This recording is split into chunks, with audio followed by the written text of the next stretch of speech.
Hi, everyone. Welcome back to Trust Bites. I'm your host, Dr. Darren Detweiler. This and all our episodes of Trust Bites are presented by the fine folks at My Trusted Source, your digital solution resource for our ever complicated global supply system. Here today with Jeremy Zenlea, another advisory board with My Trusted Source. Jeremy, welcome. Hello. Hey, how are you doing? Great. Do me a favor, if you will. For those who have no idea who you are, will you tell us a little bit about you and what you do? Yeah, absolutely. So, again, my name is Jeremy, and I am the director and head of health and safety for EG America. EG America is the parent company of a lot of popular gas station slash convenience store brands across the country. And we're at about 1,600 locations at this point. We sell any and everything. And again, happy to be here and happy to discuss with you. Well, it's a pleasure to be talking with you. I think I told you this a while back. I remember from when I was a kid, a long time ago, that sense of freedom when I was given a dollar or two, this again, a long time ago, by my parents and allowed to walk a block and a half or so away to the convenience store near where I grew up. It was this wondrous place. You walk in, it's got candy bars and well, it also had alcohol and cigarettes, but it was a thing back then. But there was ice cream and there was milk and there were video games back when video games were new. And I used to play Centipede, Pac-Man, and there was crackers. Even back then, back in the 70s, I remember this as being this place where you could find everything in there. Oh, Uh, yeah. in your perspective, with convenience stores as a retail location that you can find everywhere, in some places it's literally the difference between a food desert and having places where people could buy foods. Just how diverse is this world of convenience stores? Yes, I'll agree with you, Darren. I remember that when you woke up, when you walked into a convenience store, and yet, again, in my day, it's more like $5 in your pocket, but and is like opening up the gates of Eden. It's wonderful. So totally get that, and I still kind of get that feeling a little bit walking in, just because there are so many possibilities. Again, I love that there's so many possibilities, but the other half of me gets a little bit nervous that there's so many possibilities because there is complexity in our range. Unlike a lot of the other industries, what convenience stores do differently is we don't specialize in one thing, we specialize in like everything. So we can go from, as discussed, a bag of chips, bag of Doritos, all the way to some of our more coastal locations that sell live bait. And we have to deal with where the live bait is and so on and so forth. We also have restaurant style convenience stores that fry chicken, especially in the South. They fry gizzards, they fry gator. And I got to tell you, it is delicious. My first time trying a fried gizzard was actually at one of our locations in the panhandle of Florida. And again, maybe not something I'll get again, but it's very good to have.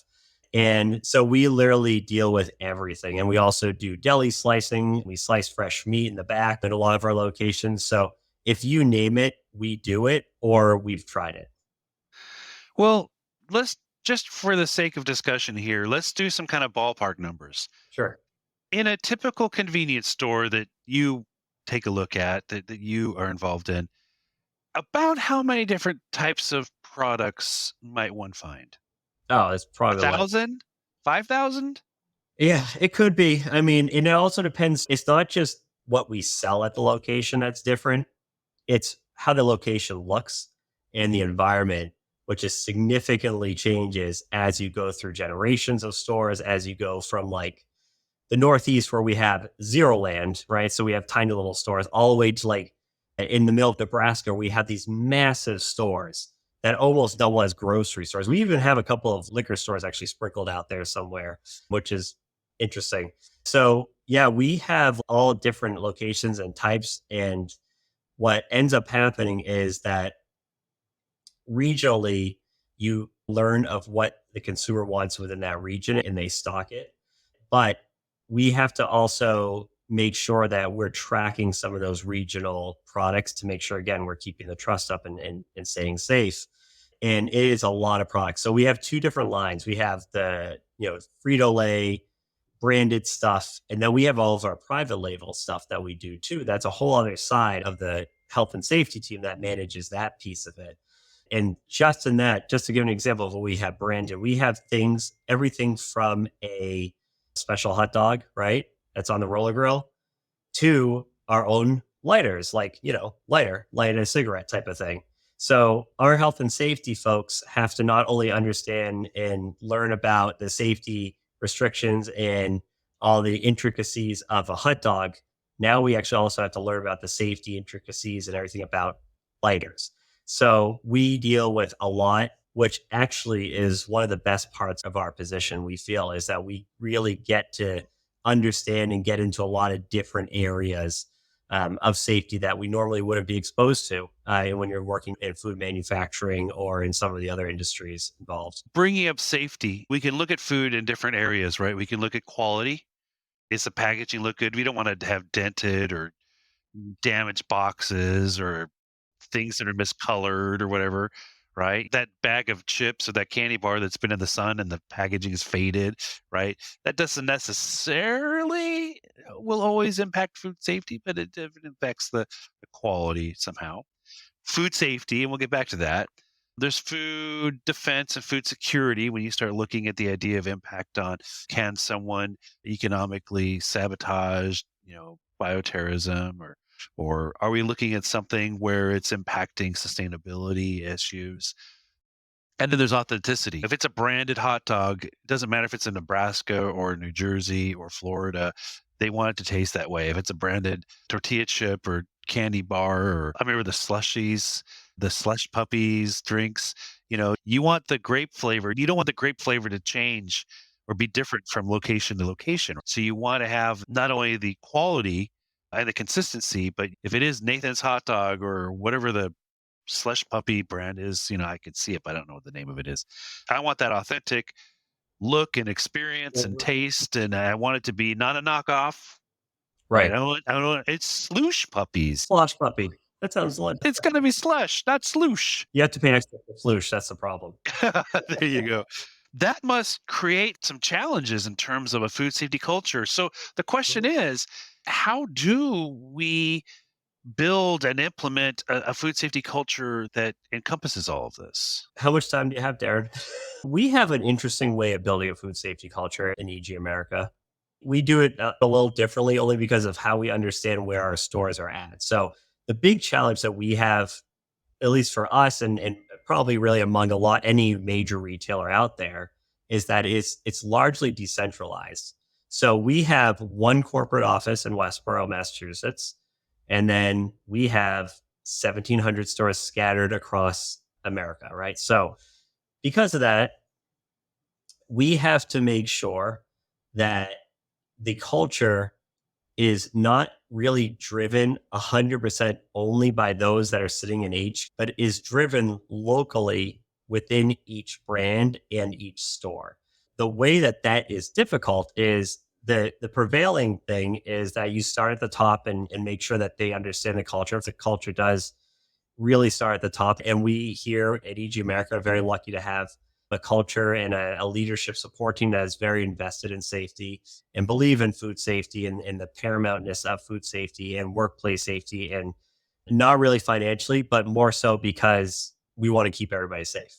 And we want to make sure that you come to work for us and then you go home and nothing happened and it's just a normal day for you. Same for our consumers. So where we started was we said, okay, the leadership team, great. We need food safety culture. We need this and that. This is what you're going to do. We expect that food safety is intertwined into all the decisions we make. This is great. This is all good stuff, Darren. But when that's said in Westboro, we have to make sure that that message is passed over to our store in California. And how do we do that? We've actually created a little bit of a different strategy where we're creating the demand for food safety culture from the ground up. Instead of having it just start from the top and only come from the top, it's now going to be coming from the employees as well. So it's coming from all different levels. So, how this scenario would play out and how it has played out, and we have a lot of really good examples of this, is leadership has a training. We do training. I have a field team of specialists out there doing these trainings. They do a training on heat and serve, right? You have to heat something up to 165, okay? Because maybe they're serving chicken wings or whatever. Great. Now we want the store employee to like really take that information and say, okay, I have to heat this up to 165.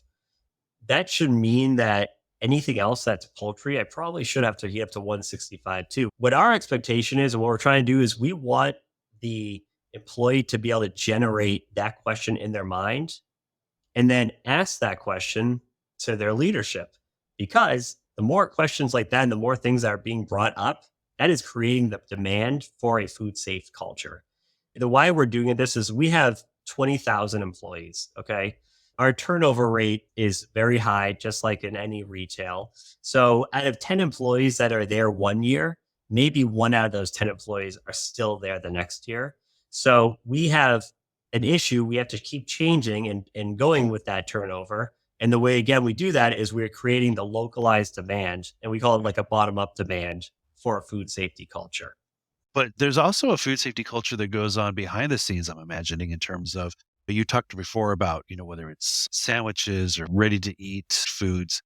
What are you doing as a corporate in terms of verifying that if it says 100% beef or it says it's organic or whatever the certification is literally on the label, what are you doing behind the scenes in terms of building that trust in terms of food safety before it even gets to the store? So there's a massive process behind the scene. Before you have a new product come out, we take part in every single piece of it. We regularly visit our vendors to make sure what they say they're doing, they're actually doing. That's the first thing. Again, you're establishing trust, which, as we discussed in the last episode, trust can take years to build and seconds to break. So we're building that trust, especially if it's a new supplier. Like with a new supplier, we'll go out to their facility, we'll take a look, see what they do. When they give us the product and they say, okay, we're going to give you this, we'll give you a candy bar, and this candy bar is lower sugar and it's organic. Well, we're not going to take any claims for face value. What we do is we work with that supplier. We say, okay, I need to have a validation for each one of the claims on your packaging. Again, if they can't produce that validation and they're just giving you these claims, Darren, that is your red flag that you do not want to work with that supplier anymore, right? Because that trust is already broken. They're saying it's organic, but they have no way of telling you why it's organic. That trust is broken. We know that because we've been in the business long enough to understand how these relationships are formed. What we do with really great suppliers is it's an ongoing relationship and partnership. I'm regularly on the phone with our suppliers saying, hey, we have these issues and we talk through it together. They're not going to hide it from us. They know we're better to talk through it. We're creating trust. If they're going to change an ingredient and that ingredient change is going to hurt our current packaging, and we could have hundreds of thousands of pre-made packages ready to go for the stuff to be packed into, where our trust factor will come in is if they change that ingredient, they need to tell us, number one. And they also need to have us approve that ingredient to make sure it's not something that is going to significantly alter the flavor, the taste, any of the organoleptic profiles of it, but also the safety. And we also look a little deeper and we say, okay, now do you have that included in your food safety plan? Or if you're in a USDA plan, it's a meat product, or your HACCP plan, and so on and so forth. So we look and we validate every piece of that product that is out there, especially when there are claims on that product. And again, a lot of that back and forth is really how we're forming that trust with our supplier. And our strong suppliers, they will be the first we go out to with new products. We'll say, hey, we've had a great relationship. Yes, we've had some bumps in the road. We've worked through it together. You've done good on your part. We've done what we need to do on our due diligence.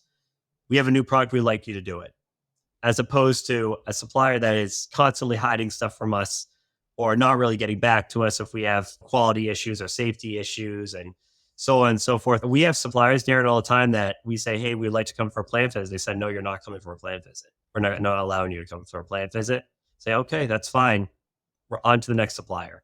It happens. So that's how we look at creating trust through the supply chain. And again, part of culture is empowerment, right? And communication, and making sure that those things are happening so that we can make sure we're empowering our frontline employees, the person heating up the tornado or heating up the sausage or heating up the pizza. All they have to do is heat up the pizza and do what the settings are because the background has been done. We know by the time it got to the store, Yeah. it's safe. I know we talk about food safety, but even with an allergen, if it says that it is free of, like you were talking about that pizza, right? Imagine someone who's like, I'm hungry, I want to eat that pizza. I just want to make sure it's free of any nut allergens. And the packaging says it's free of nut allergens, and the person preparing it, selling it, or whatever goes, yeah, based on this, it says it has no nut allergens.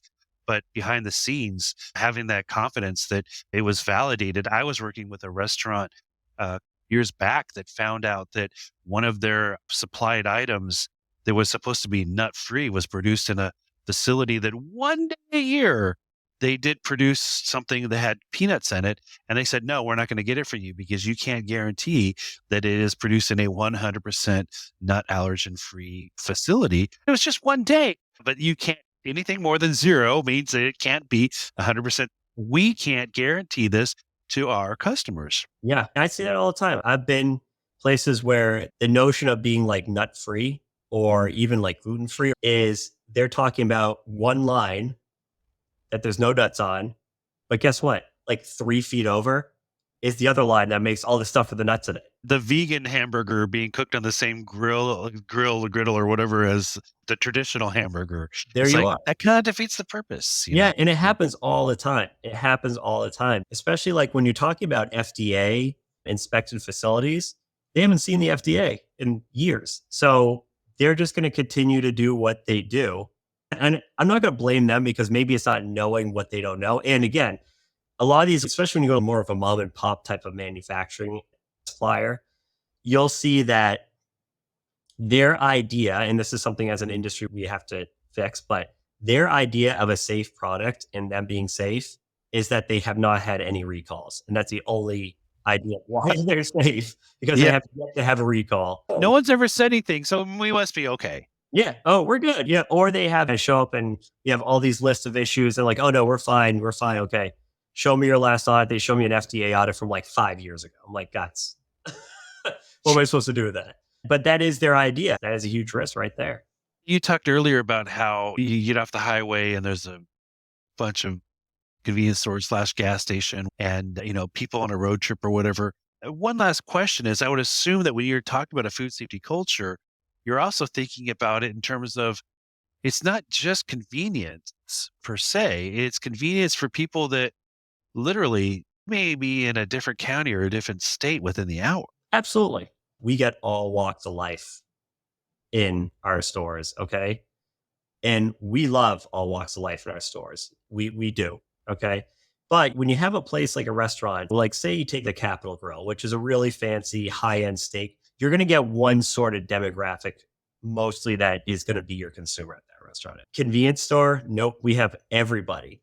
And we have people from all over the world coming to convenience stores because, again, it's a place to stop. If you talk about like regionality of even like flavors and tastes, I, before having this position, never understood how different it is.